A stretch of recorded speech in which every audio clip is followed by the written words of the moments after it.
બંધારણનું આયોજન કર્યું છે એમ કહી શકાય, અને બંધારણ પોતે જ એમને પોતાના ડેડિકેટ કર્યું.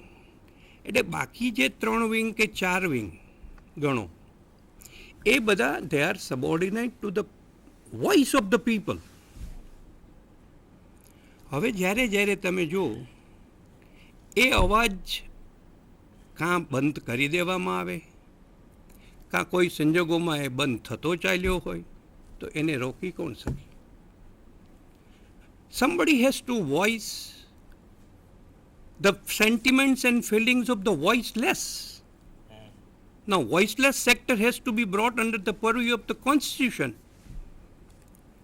આ પ્રકારનું સર્વપ્રથમ, આમ તો લીગલ એડની પરંપરા ઘણી જૂની છે. ઇંગ્લેન્ડમાં પણ આવી પરંપરાઓ હતી અને રહી છે.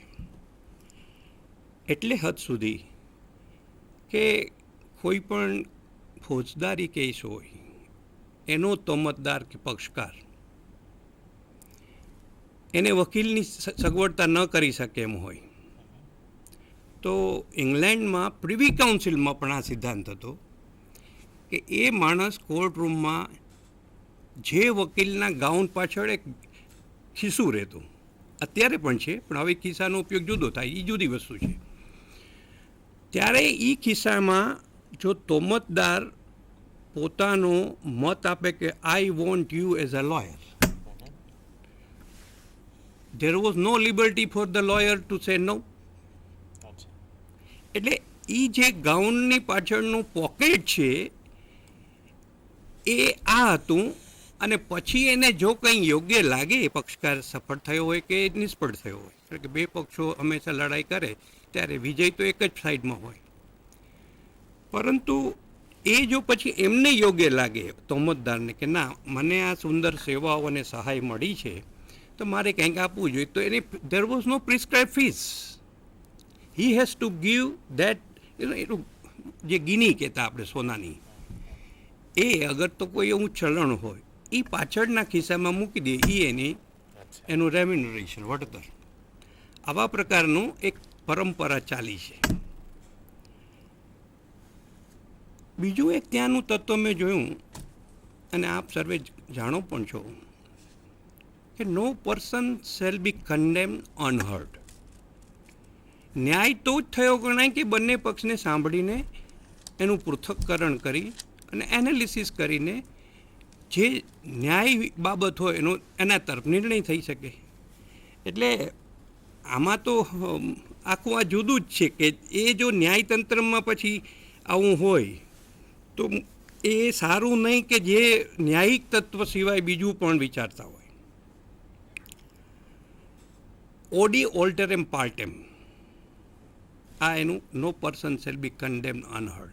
Everybody has right to be heard as a matter of human right. Forget about constitutional, legal, statutory, customary, conventionally, presidentially, એ અગત્યનું છે જ, પણ આ તો ઇન્હેરન્ટ રાઇટ છે. How can you condemn not decide hearing one party? Then it's not justice. એટલે એમાં હવે સહાયની જરૂર પડે. મેં જેમ પહેલાં કીધું કે બધાને રાઇટ ટુ અર્થ છે, પણ બધા પછી કેટલો રાઇટ ટુ અર્થ ભોગવી શકે છે, અને બધું એને એ રીતે જે નબળો વર્ગ હોય, કચડાયેલો વર્ગ હોય, દુભાયેલો વર્ગ હોય, એમણે પોતાની શક્તિની મર્યાદામાં કાનૂની કોઈ પણ તકરાર થઈ હોય કે કોઈ પણ પ્રશ્નો ઉપસ્થિત થાય તો કાનૂની સહાય વગર એ પોતાની રીતે વકીલની વ્યવસ્થા કરી શકે એમ નથી, પોતાના કેસની રજૂઆત પણ કરી શકે એમ નથી, તો શું કરવું? એટલે આ જે ઇંગ્લેન્ડની કસ્ટમ હતી કે કોઈ પણ વ્યક્તિને સાંભળ્યા વગર ન્યાય ન કરો, આ કારણે જે લોકો સાધન સંપન્ન, સમૃદ્ધ, એ લોકો તો સારા વકીલને શોધીને કે કોઈ મદદનીશ કે પાવર ઓફ એટર્નીને શોધીને પોતાની તકરારનું નિવારણ કરી શકે, પણ જે નથી પહોંચી શકતા, આજે જો માનવની એક હ્યુમન ઇન્સ્ટિંક્ટ પહેલી એ હોય કે એને હવા, પાણી અને અનાજ, રાઈટ? તો હવે આ પછીનો જો કોઈ માનવીય પ્રાથમિક જરૂરિયાત બેઝિક નેસેસિટીઝ 4 ગણો, એમાંની ચોથી આ કે એના કોઈ અધિકારને એને અન્યાય થાય, એના હિતનું નુકસાન થાય વ્યાજબી કારણ વગર, તો શું કરવું? તો એને તો ન્યાયની કોર્ટમાં જવાનું રહેશે. તો એને માટે આ એક જોગવાઈ કરી છે કે લીગલ સર્વિસ આપવી. આપણે દેશમાં તો એની વધારે આવશ્યકતા એટલા માટે છે કે આ દેશમાં જે ગરીબાઈ છે, પોવર્ટી એટલી બધી છે કે ગરીબી રેખા નીચે છેલ્લા ફિગર હું જાણું છું ત્યાં સુધી 39% લોકો આ ગરીબી રેખા નીચે જીવે છે. હવે વિચાર કરો કે જેને 2 ટંક પોતાના ભોજનની, સ્વાસ્થ્યની, ઘરની, કુટુંબની, સામાજિક વ્યવહારની સંભાળ લેવાનો સમય નથી, તો એ માણસને તકરાર થાય કે અન્યાય થાય તો એ ક્યાં જાય? કોર્ટનો રસ્તો છે, પણ કોર્ટનો રસ્તો ગયા પછી કોઈ મદદ તો કરવી જરૂરી છે, કારણ કે કાયદાના નિષ્ણાત નથી હોતા. જેમાં આપણે મેડિકેર છે, બીમાર પડીએ, કંઈક સર્જરી કરાવવાની હોય, કોઈ તકલીફ હોય, કોઈ નિદાન કરવાનું હોય શારીરિક મેડિકલી, તો આપણે શું કરીએ છીએ કે ભાઈ સરકારી હોસ્પિટલમાં જેમને ન પોસાય, ન ફાવે એ સરકારી હોસ્પિટલમાં જાય. એથી વધારે થોડીક શક્તિવાળા હોય એ ટાઈપના મેડિકેર માટે પ્રયત્ન કરે. અલબત્ત હવે તો એક્સેલન્ટ વ્યવસ્થા મેડિકેરની પ્રાઇવેટલી પણ થઈ છે, પણ એ પ્રશ્ન નથી. હવે જો મેડિકેર આ રીતે મળતી હોય તો એવી અન્યાય વખતે કઈ કેર રાખવી? ધેટ ઇઝ જ્યુરિડી કેર. ઓકે, જ્યુરિડી કેર એ અંગે આપણા દેશમાં સસ્તો, ઝડપી, સલામત, બંધનકર્તા, જેનું પાલન કરાવી શકાય ન્યાયનું, એવી વ્યવસ્થા આપણા ગ્રામમાં હતી. ગ્રામ પંચાયત, પંચાયતનો ન્યાય. બંને પક્ષને સાંભળી અને જે વડીલો હોય, મુખીઓ હોય, નેતાઓ હોય એ વિસ્તારના, એ માત્ર ઝાડના એક છાયાથી અદાલતનું નિર્માણ થતું અને ત્યાં બંને પક્ષને સાંભળે અને જે લોકોનો ન્યાય થતો it was a justice for people, of the people, by the people. અને it was final, binding, quick, inexpensive and executable. હવે આ બધી પ્રક્રિયામાં પરિવર્તન થતું રહ્યું. આપણે 1000-1500 વર્ષ સુધી આપણી પરંપરાઓ ભૂલાતી જાય એવા જુદા જુદા રાષ્ટ્રના અલગ અલગ હિતો ધરાવનારાઓ આ દેશમાં શાસન કરી ગયા. They rule this country and last was the British umpire.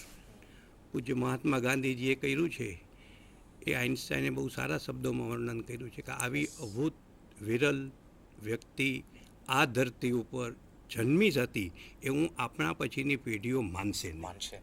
બહુ સાચી વાત છે. એટલે ટૂંકમાં એનું એવું સુંદર કામ હતું કે જે બ્રિટિશ એમ્પાયર સેન્ચુરીસથી અહીંયા શાસન કરતો હતો એને અહિંસક રીતે અને સત્યાગ્રહના માધ્યમથી એમને હંમેશ માટે વિદાય કરી અને આ દેશના લોકોને એમણે શાસન સોંપી દીધું. And people dedicated the constitution which was drafted. હવે એ બંધારણમાં પણ આ અધિકાર આપવામાં આવેલા છે. મૂળભૂત અધિકારો તમે જુઓ બંધારણના તો એમાં સમાધાન ન થઈ શકે, એમાં તમે એને જતોય ન કરી શકાય. કોઈ એવું લખીને દે કે ભાઈ you can kill me, no, it's inalienable, non-transferable rights of every citizen and every person in this country. હવે એ હક અને અધિકાર જો બધા એકબીજાને આપી દેતા હોય, સી જ્યાં જ્યાં હક મળે ત્યાં સામે ફરજ પણ ઉત્પન્ન થાય છે. ડ્યુટી અને એનો અમલ એટલે ફરજ પ્લસ એનું પાલન, એટલે અધિકાર છે ત્યાં જવાબદારી છે. હવે બધા જો અધિકારનો જ આગ્રહ કરે ને જવાબદારી ન બજાવે, અગર તો અમુક વર્ગ જ કરે, તો એનો ન્યાય કોણ કરે કે આ સાચું છે ખોટું છે, એ તર્ક સંબંધિત છે, એ વ્યાજબી છે, એનો નિર્ણય કોઈ કરવા સત્તા જોઈએ જ. અને એને માટે ન્યાયતંત્રનું આયોજન થયું. પણ ન્યાયતંત્ર પાસે જ્યાં ગરીબ દેશ હોય, સાધન સંપન્ન માણસ ન હોય, જેને બધી સગવડતાઓ મળી હોય તો કોર્ટમાં જવાનું વિચારે. હવે જેને આ પ્રશ્નનો અધિકારનો જ ખ્યાલ ન હોય,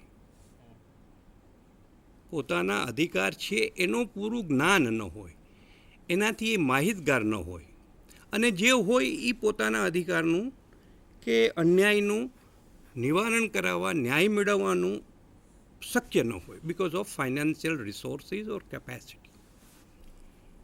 તો એને માટે આ લીગલ એડનો એક કોન્સેપ્ટ શરૂ થયો. આમ તો વર્ષોથી આ ચાલે છે લીગલ એડનું વિદેશોમાં. આપણે ત્યાં પણ આ પંચાયતી રાજમાં તો ત્યારે કોઈ there was no fees, there were no fees, there was no any duty to pay something. You come and get the justice. આ પંચાયતનો, ગ્રામ પંચાયતનો, લોક પંચાયતનો, પંચ તે પરમેશ્વરનો નિયમ હતો. આપણે ત્યાં સૈકાઓથી એ ચાલુ હતો.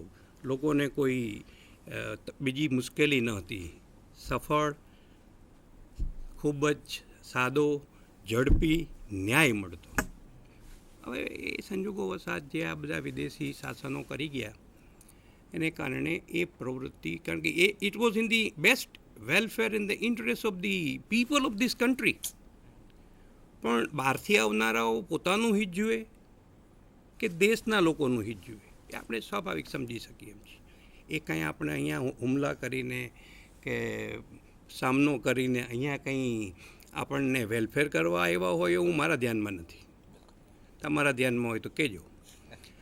એટલે આવું થયું. હવે એ બધા જે સારી સારી સિસ્ટમ હતી એ ભૂલાવવા માટે ખૂબ સફળ થયા. અને એ લોકોની જે ખરાબ ટેવ હતી એ આજે આપણે છોડવા તૈયાર નથી. આજે હિન્દુસ્તાનમાં ઘણા એવા કાયદાઓ છે 100 વર્ષ, 150 વર્ષ, 200 વર્ષ જૂના છે. એ લોકોએ ફેરવી કાઢ્યા. આપણે હજી શરૂઆત કરવાની છે અને થોડી થઈ છે. કહેવાનું તાત્પર્ય એ છે કે જે દેશની પ્રજા ગરીબ છે, જેને પોતાના અધિકારનો ખ્યાલ નથી, જ્ઞાન નથી, અગર તો એનામાં જાગૃત નથી, તો પછી એને કોણ જાગૃત કરે અને જાગૃત થયા પછી એને કોણ મદદ કરે? આ બે અગત્યના પાસાઓ. The right is for the people. They must know.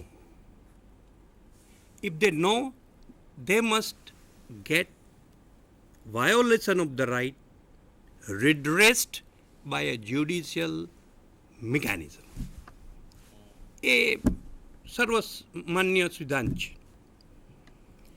એટલે લીગલ એડ માટે ભારતના બંધારણમાં શરૂઆતમાં જનરલ વ્યવસ્થા હતી, સ્પેસિફિક જોગવાઈ. હું માનું છું ત્યાં સુધી 1977માં સુધારો કર્યો. બંધારણમાં ફેર કરીને એવું મૂક્યું કે એક જ જોગવાઈમાં બંધારણના, એટલે એ ડાયરેક્ટિવ પ્રિન્સિપલ્સમાં, એ મૂળભૂત અધિકારમાં નહીં પણ એને કોર્ટોએ એવું અર્થઘટન કરેલું છે કે ભલે એ ડાયરેક્ટિવ પ્રિન્સિપલ્સના પ્રકરણમાં છે બંધારણમાં, જે તરત પાલન કરવું નહીં, મૂળભૂત અધિકારનું જે પાલન છે એ તરત કરાવવું પડે. પણ it is interpreted by the judicial authorities that it is as good as fundamental right. એટલે લીગલ એઇડ એમાં હુસૈન આરા ખાતુન એક આ સર્વોચ્ચ અદાલતનો ખૂબ જ પ્રસિદ્ધ ચુકાદો છે. એમાં આ લીગલ એઇડ માટેની શું શું પ્રક્રિયા કરવી પડે, શું જોગવાઈ હોવી જોઈએ, તે પહેલાં રાષ્ટ્રીય સ્તરે જ્યુરિડિક કેર માટે એક કમિટી નિમવામાં આવી. મને ખ્યાલ છે ત્યાં સુધી 1973 ત્યારે જસ્ટિસ ભગવતી ના વડપણ નીચે under his chairmanship a committee was constituted by the government of India અને એનું નામ હતું કે legal aid committee for implementation of legal aid, CILAS, CILAS, CILAS. એમણે રિપોર્ટ રજૂ કર્યો. પછી 77માં એક કમિટીનો રિપોર્ટ આવ્યો અને એ બધામાં એવું માનવામાં આવેલું અને ભલામણ કરવામાં આવેલી કે એક જુદી અલગ બંધારણની જોગવાઈઓ હોવી જોઈએ. એટલે આર્ટિકલ 39A એ ઉમેરવામાં આવી અને મને ખ્યાલ છે ત્યાં સુધી 1977માં. એમાં એવું કર્યું કે કોઈ પણ વ્યક્તિને